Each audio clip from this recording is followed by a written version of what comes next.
안녕하십니까, 김길선입니다. 오늘은 좀 가볍지만 좀 우스울 수도 있지만은 북한의 속내를 유머러스하게 들여다볼 수 있는 문제를 가지고 한번 얘기해 보려고 합니다. 제목은 미국 조카, 중국 조카입니다. 이것은 실제로 있었던 일입니다. 1991년도에 제가 그때 국방과학원 과학자 돌격대 출입기자로 해가지고 계속 국방과학원 당위원회에 드나들던 때입니다. 매일 드나들어서 매일 벌어지는 정치적 문제에 대해서 주시하고 글을 써야 했던 그런 일을 했습니다. 그 당시 우리 국방과학원, 북한 국방과학원에는 자동차 관리소라는 조그만 그 단위가 하나 있는데 여기에서 일하던 나이 많은 정년 퇴직을 며칠 앞둔 어떤 작업반장 한 분이 국방과학원 당위원회 조직부에 긴급 호출되는 일이 일어났습니다. 그래서 이 사람은 자기는 한 일을 국방과학원 당위원회 조직부에 갈 일이 없는데 왜 갑자기 나를 부르지? 이런 생각에서 그분은 그 반 두려움을 가지고 국방과학원 당위원회 조직부에 찾아간 겁니다. 미국에서 조카가 오기 때문에 당신을 불렀다, 이거였습니다. 그래서 당위원회 조직부에서는 그 나이 많은 작업반장에게 다짜고짜로 이렇게 먼저 추궁했습니다. 왜 그동안 미국에 친척이 있다는 사실을 숨겼는가? 이렇게 다짜고짜로 따진 거예요. 그러자 이 나이 많은 작업반장은 길길이 뛰면서 미국에 친척이 있다니요? 그게 무슨 말입니까? 제국주의 우두머리인 미국에 내 친척이 있다는 건 말도 안 됩니다. 이렇게 일단 너무 황당해서 그렇게 항의를 했습니다. 근데 이게 사실 제국주의 우두머리인 미국에 친척이 있다는 것, 더 나가서 그런 사실을 숨기고 있었다는 것, 이거는 북한 주민으로서는 정말로 생사가 달린 정말 무서운 일이거든요, 이 문제는. 그래서 원래 미국에 친척이 있는 사람도 드물거니와 이런 일을 당하면 그 초죽음 당해요. 정신적으로 아예 혼이 훅 빠지는 거예요. 그러니까 이제 당위원회에서 이제 알려주는 거예요. 조직부에서 저 노동당 중앙위원회 대남사업부서 산하 대외교포 총국에서 내려온 통보 내용을 읽어주는 거예요, 이 사람한테. 그 내용이 이러했습니다. 주민등록 문건에는 6.25 전쟁 때 미군의 공습으로 부모와 함께 복사한 것으로 기재되어 있는 당신의 어린 조카가 죽지 않고 흘러흘러 미국까지 가서 현재 뉴욕 어딘가에서 큰 치과병원을 운영하고 있는데, 그가 이제 이 중앙당 대남사업부 대교포 총국에서 계속 북한을 방문해서 즐기라는 방문 홍보물, 동포 초청 홍보물을 접하고 내가 이제 곧 북한을 방문해서 전쟁 때 헤어진 작은 아버지를 찾겠습니다 하고 연락을 해왔다는 거예요. 그래서 이 얘기를 이제 알려주는 거예요. 이 사람한테 찾아올 분들로 작은 아버지가 어떻게 사는지 가정 방문까지 해야 되겠습니다. 이렇게 마른 하늘에 진짜 벼락치듯이 이렇게 갑자기 들이닥친 거예요. 그래서 이 미국 조카의 작은 아버지가, 즉 우리 과학원 자동차 사업소 늙은 작업반장 집에 미국 조카가 이제 곧 방문한다는 이 청천벼락 같은 소식 때문에 우리 과학원에서 그때 난리가 났어요. 우리 과학원은 김일성 족속이 항상 말했듯이 노동자인 경우는 노동계급의 핵심 부대이고 엘리트 국방과학자들인 경우는 우리 당이 품들여 키운 우리 당의 핵심 분자들이고 엘리트 핵심 분자들이고 노동당이 군방석에 앉혀야 하는 아주 수령의 김일성 족속이 가장 필요한 인재다. 가장 절실히 필요하고 가장 금싸라기처럼 아끼는 인재다. 이런 과거에는 그 성분을 얼마나 보겠는가 한번 상상해 보십시오. 그러니까 미국 조카가 있다는 게 사실 계속 그 주민등록문건에 기재돼 있었으면 이 사람은 아무리 노동자라도 국방과학원 자체에 못 들어오는 거예요. 근데 이게 지금 어느 날 하루아침에 밝혀져 가지고 미국 조카가 우리 과학원에 있는 그 어떤 늙은 작업반장의 집을 직접 가정 방문하겠다 이렇게 통지 오는 바람에 우리 국방과학원에서 난리가 난 거예요. 그때 우리 작업반장은 평양시 용성구역 용궁동이라는 외진 구석에 낡은 연립주택에서 살고 있었어요. 근데 이제 중앙당 관련 부서에서는 이제 그 미국 조카가 어느 날이 다가오니까 연일 간부들을 내려보내서 빨리 이거 대책을 취하라. 당장은 온전한 집이 없으니까 국방과학은 어느 간부의 집이라도 빨리 비워서 그 사람 집으로 꾸려라. 이렇게 매일같이 독촉을 한 거예요. 그래서 우리 과학원에서는 어느 간부용으로 짓고 거의 지어놓고 이제 이게 안하게 리모델링만 하면 되는 그 단독주택 하나를 그 완전히 급히 달려들어서 완성품으로 만들어 놓고 이 사람을 하루아침에 입주시킨 거예요. 늙은 작업반장을 미국 조카 때문에. 그래서 제법 온전한 집으로 만들어 놓고 거기에 이제 TV, 그분은 그때까지 TV도 없었어요. TV, 냉장고를 들여놓고 중앙당 가구 공급소에서 전문 공수한 가구들까지 일식으로 쫙 들여놓은 거예요.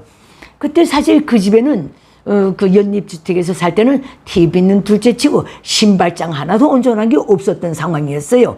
이후 이제 그 미국 조카가 작은 아버지 집을 진짜 방문했어요.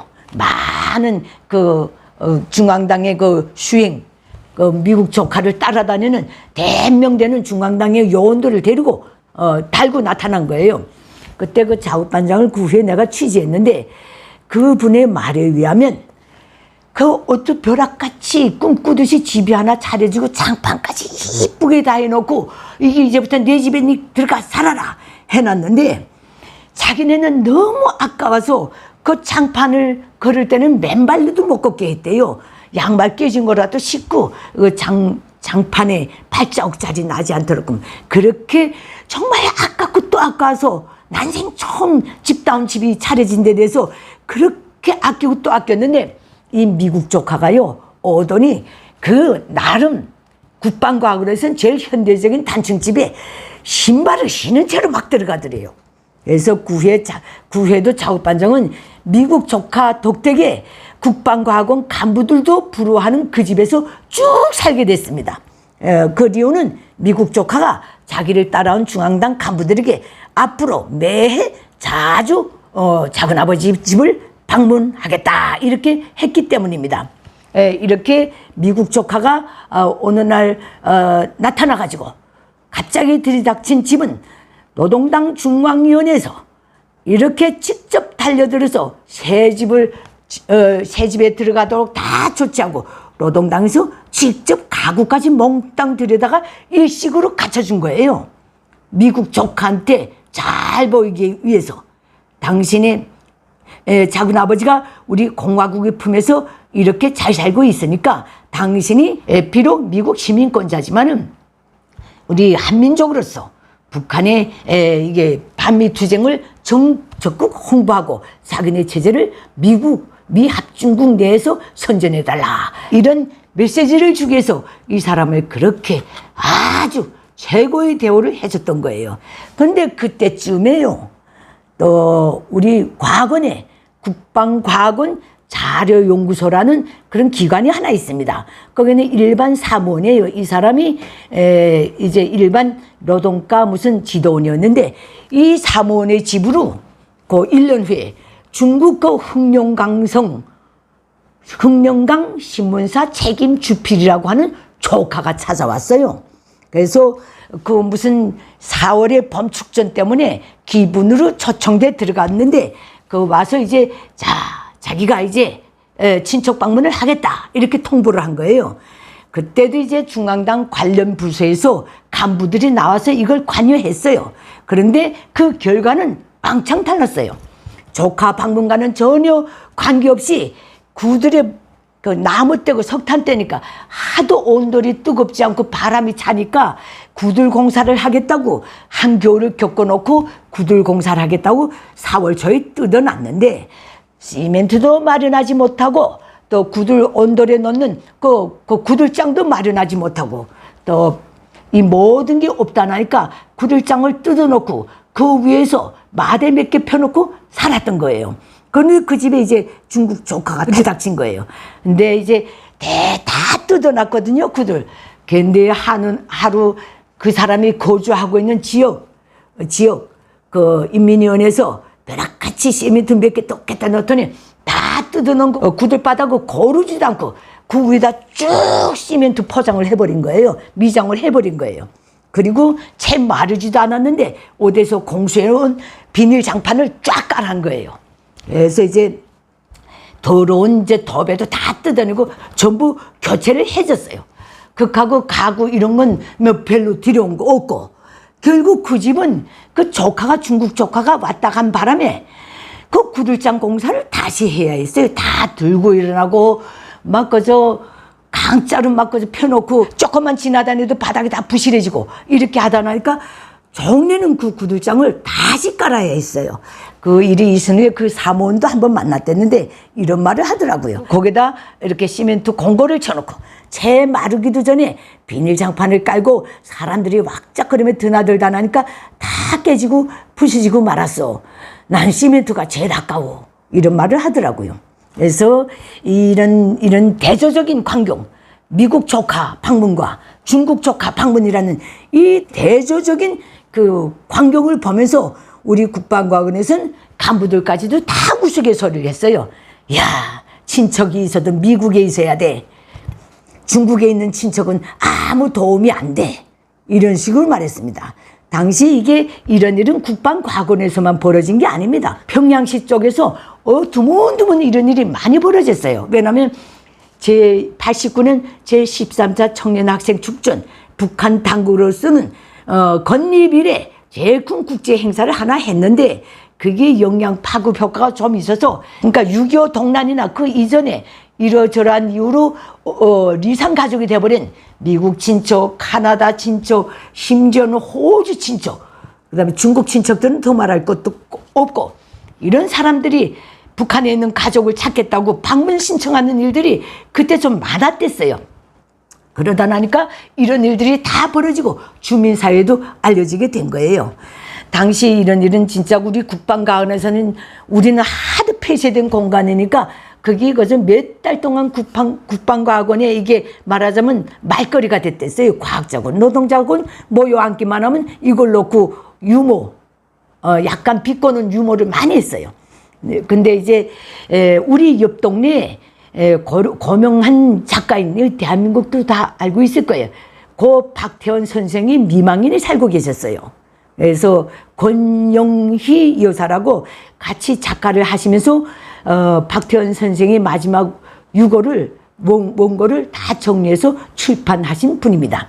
이번 당시 그 관련 부서에서도 고인이 남북한에 잘 알려진 그 박태원 선생님이기 때문에 이제 그 당시 이제 이 박태원 선생의 본초의 아들이 미국에서 살고 있었는데 그분이 갑자기 또 이 집을 방문하게 된 거예요. 그래서 이제 중앙당에서 다 내려오고 박태원 선생은 자꾸 했지만은 그때 모든 것을 그 집을 완전히 일신시켜줬어요. 그것도 이제 김정일이 친필 비준을 하나하나 받아가지고 박태원 선생의 집을 완전히 중앙당 간부 부럽지 않는 그런 집으로 바꿔줬어요. 그때는 그 아파트지만은 상당히 오래된 아파트였고 물도 잘 안 나오고 이런 상황이었어요. 가구도 낡은 박태원 선생이 오랫동안 쓰던 낡은 가구들만 있었어요. 전 그 집에 몇 번 가봤댔거든요. 그래서 그때도 김정일이 친필 지시를 받고 그 집을 몽땅 리모델링 다시 하고 천년생 텔레비전을 들여오고 현대적 냉동기를 들여오고 피아노도 한 대 떡 들여다 놨습니다. 피아노 칠 사람도 없는데. 이게 바로 북한의 실정입니다. 북한의 김일성 족속 계속 반미 주민교양을 반미 교양을 하고 있지만은 김일성 족속도 자기네가 이게 착각을 하는 거예요. 자기네 자체가 스스로 모순에 빠지는 거예요. 그러니까 중국 친척, 무슨 러시아 친척이면 그저 가이드나 하고 가버리고 뭐 음식 가져온 거 같이 뜯어먹고 가지만은 이 미국 친척이 오는 데 대해서는 엄청 세밀하게 그 디테일한 감정까지도 다 고려해가지고 이렇게 철저히 준비를 합니다. 그 덕에 북한의 미국 친척을 갖고 있는 분들은 그때부터 그러니까 미국 친척이 오기 시작한 게 89년을 기점으로 해서 90년대 초까지 난 자주 왔던 걸로 기억됐는데, 그때부터는 이 미국 친척들이 노동당에서 그렇게 가구 집을 다 새로 지어주거나 리모델링 해주고 일식으로 선물을 들여놔주지, 가전제품을 다 들여놔주지, 중국 친척은 가면서 달러를 주고 가지. 이런 상황에서 그때 당시 미국 친척들은 정말 북한 주민들이 공개적으로 말은 못해도 상당히 부러워하는 대상이 되었습니다. 미국에 친척이 있는 북한 주민들은 오늘날도 물론 끊임없이 감시를 받지만은 그런 대접을 계속 유지해서 받고 있을 것입니다. 하지만 중국 친척에 관해서는 우리 중국에도 친척이 있었거든요. 그리고 어떤 직책을 갖고 오든지 간에 관계없이 중국 친척에 관해서는 절대로 그렇게 안 해줍니다. 중국 연고자로 딱지를 붙여놓고 항시 감시하지만은 친척이 왔다고 해서 중국의 뭐 성당 비서가 오면 어쩔지 모르겠지만 웬만한 지방 출판사 주필 같은 거 오는 거는 콧방구도 안 낍니다. 그래서 따라다니면서 이 집입니다, 저 집입니다. 아, 우리 뭘 좀 먹겠는데 중국 돈 좀 주시오. 이렇게 떼먹을 대상으로 봅니다. 그러니까 중국 친척은 북한 주민사회에서도 갖고 북한의 기득권 쪽으로 시각에서 놓고 볼 때도 반호구에 가깝습니다. 때문에 북한에서는 중국 친척이 있는 걸 별로 달가워 안 합니다. 이따금씩 한번 물자를 많이 겠다지면 더없이 좋아하지만은 방문단 나가지고 숱한 간부들 뒤로, 감시자들을 뒤로 달고 다니면서 오히려 더 자기가 내놓은 거 거의 다 먹고 가는 중국 친척에 관해서는 그렇게 반가워 안 합니다. 철저한 반미 국가인 북한이지만 그곳에서의 미국과 중국의 이 대접은 기득권이나 비기득권이나 일반 주민들 사이에서 실질적으로는 천냥지차로 다릅니다. 이 점에 대해서 오늘 한번 말씀드려 봤습니다. 이걸 놓고 보면 북한에서의 반미 전략이 얼마나 앞뒤가 다른가, 주민들이 실생활에서는 그게 어떤 효과를 나타내는가, 이 문제에 대해서 다소나마 알 수 있을 것이라고 생각됩니다. 감사합니다.